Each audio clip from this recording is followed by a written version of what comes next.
చాలా ఆనందంగా ఉంది. ఇందాక ఆయన చెప్పినట్టు 50 సంవత్సరాల నా పైనలో ఈరోజు 50 సంవత్సరాల పైన ఈరోజు ఇక్కడే చూశాను.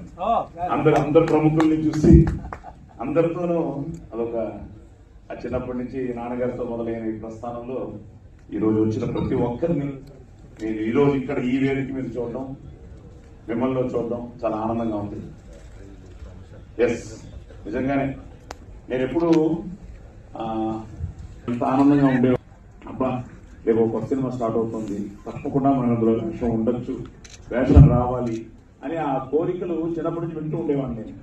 ఓహో, సినిమా ఇండస్ట్రీ కలకలాలని కోరుకుంటూ ఉంటాను. అందరూ బాగుండాలని, అందులో మనం ఉండాలని, అన్ని సినిమాలు బాగుండాలని, అందులో మన సినిమా ఉండాలని కోరుకునే మొదటి వ్యక్తిని. అలాంటిది నాకు ఈయన కరెక్షన్లతో సహా పంపిస్తూ ఉంటారు. అసలు ఈ మధ్య సూపర్ హిట్ కొడుతూనే చూసుకోండి అని చెప్పారండి. Thank you. ఎందుకంటే